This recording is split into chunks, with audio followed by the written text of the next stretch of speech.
Hi, my name is Kelly Ritchie, and I am a Master's of Applied Linguistics graduate candidate at Texas A&M University at Commerce.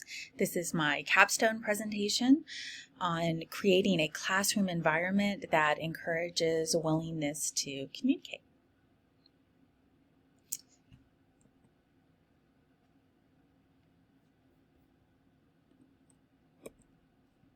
So let's start by talking about willingness to communicate as practical help for educators. 1 in 5 students, Texas students in grades 3 through 12, is considered an English language learner. That means they are in the process of acquiring the English language.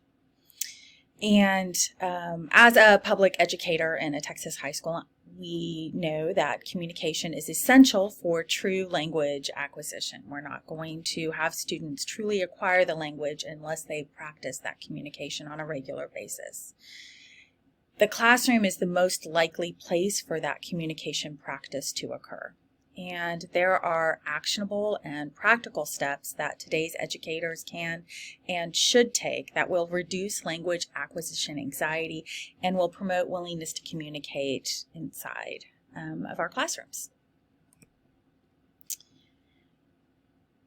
Willingness to communicate is the intention of the person to talk in the desired language. It's a state in which learners actively seek and make use of opportunities to speak. And this can take many forms.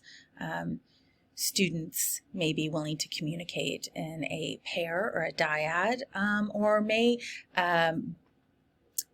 be more willing to communicate in larger groups, a group of 4, perhaps a more formal presentation, all the way up to speaking before a large public audience.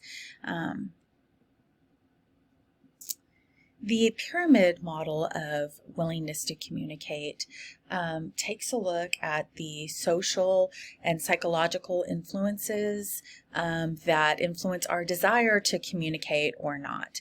And that moment of decision of whether or not a person is going to communicate happens at each of these levels on a continuous basis.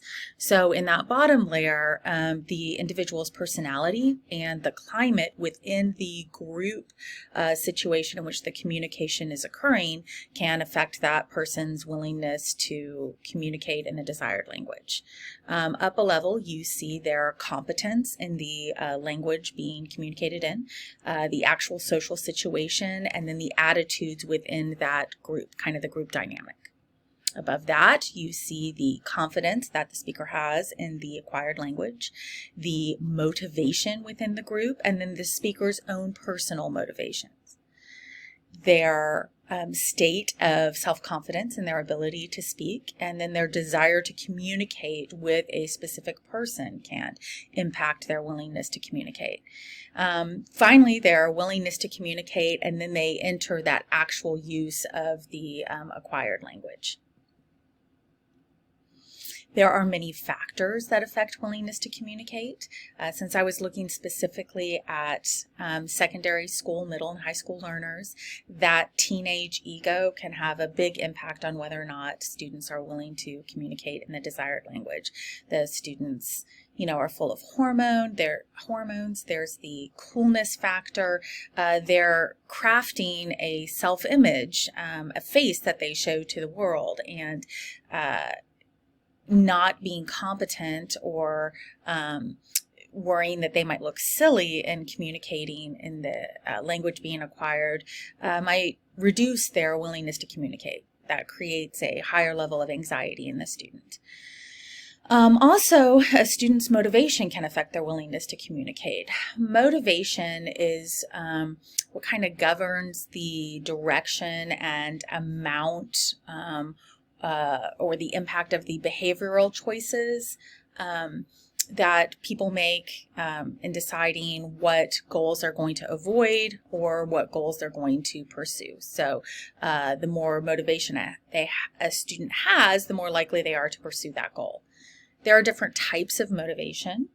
Integrative motivation is based on a person's desire to integrate into a culture or into that target language. And then there's instrumental motivation, which is based on a student's desire to make use of the language. How useful would that language be to them? Think of a job interview, for example. So teachers can use those motivation types to build a greater likelihood that students will have a willingness to communicate. For the integrative learner, the student who wants to assimilate into the culture, the teacher can use lessons that have a lot of culturally toned materials in them. For the more instrumental motivated learner, this teacher can emphasize the practical use of the language skills, how this will help the students make use of the language being acquired. Demographic factors also can affect willingness to communicate, things like age and gender. Studies show the younger the learner is, the higher the willingness to communicate is within that learner. And also girls tend to show a higher willingness to communicate than boys. That's largely because girls show a higher enjoyment of learning new languages, or of the studies that I looked at show that girls have a higher enjoyment in that language communication than boys do.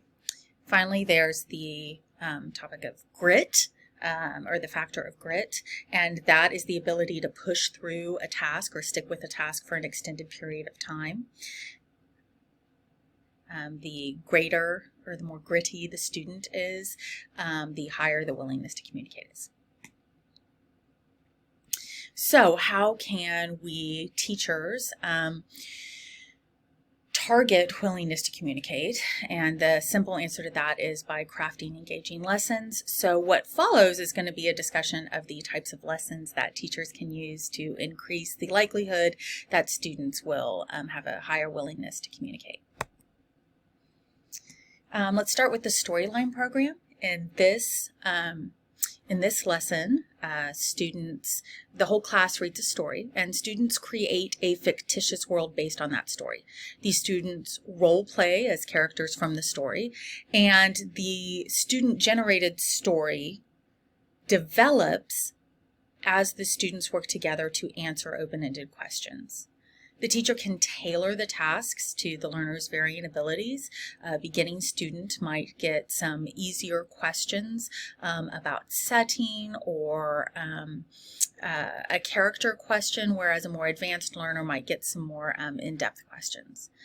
The results of this study showed that these students who were communicating in the acquired language to build this world around their characters continued their discussions about this project in the second language outside of the classroom. So it started in the classroom, carried over, and that language use continued.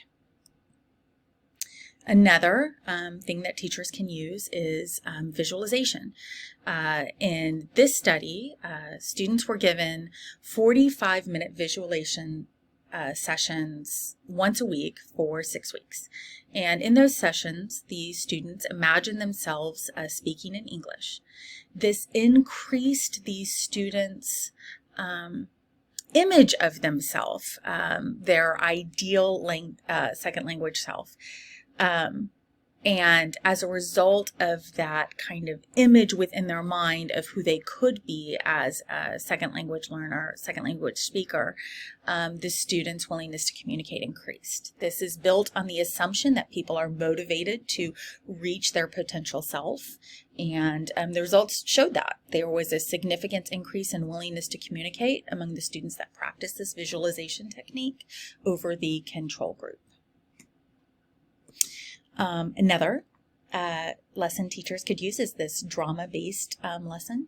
And in this, students use drama to communicate different scenarios. This involves a gradual release of responsibility and increased rigor as the students move through the different phases of the drama-based approach.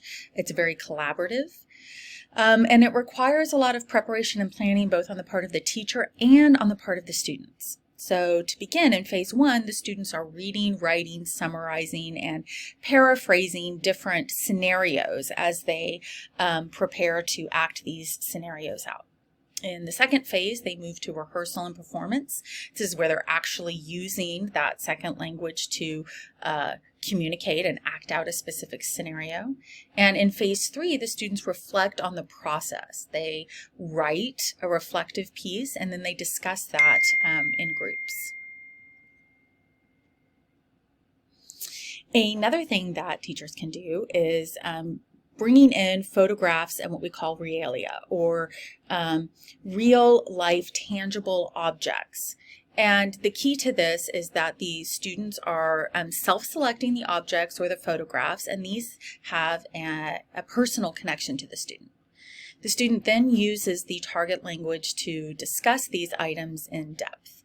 The student's willingness to communicate increases in connection with the personal relevance to the object. So kind of if you remember that pyramid that we were looking at before, the significance of the object increases the student's likelihood that they will have something to say about it. This can be repeated with other significant or meaningful objects. So depending on what is being taught in the classroom, bringing in these objects or allowing students to bring in these objects can really increase the likelihood that students will be communicating in the target language. Teachers can also use collaborative grouping. This treats learning as a social activity, and the students work together in these groups to co-construct knowledge through a negotiation of meaning.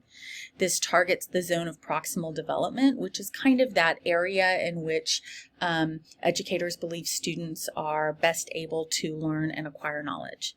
One thing teachers should consider when creating these groups is observing the students in their kind of natural environments or in classrooms where they speak their native language to kind of get a sense of how the students interact with one another.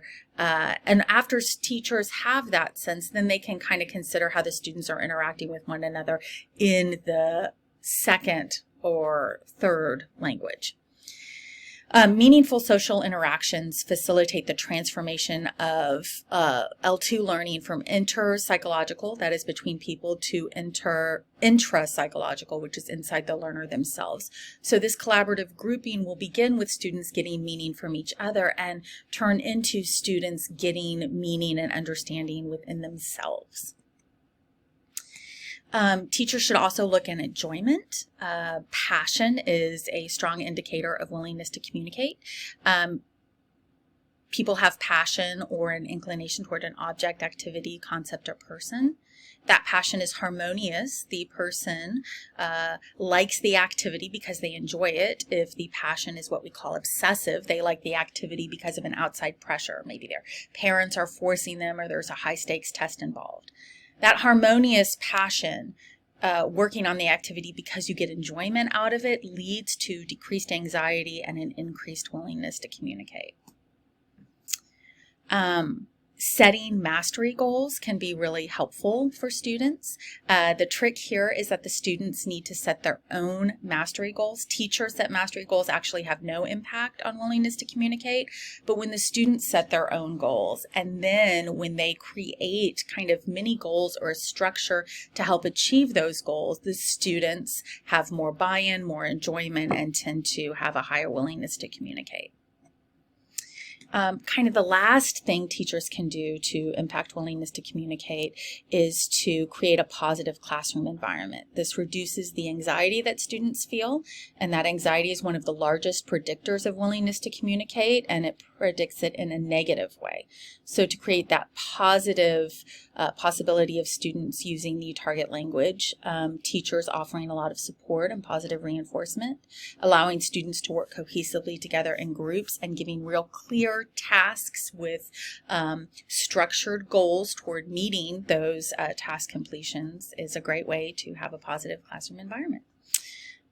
I hope that this was a helpful presentation, and I wish you luck in creating a classroom environment that encourages willingness to communicate among your students. Thank you so much.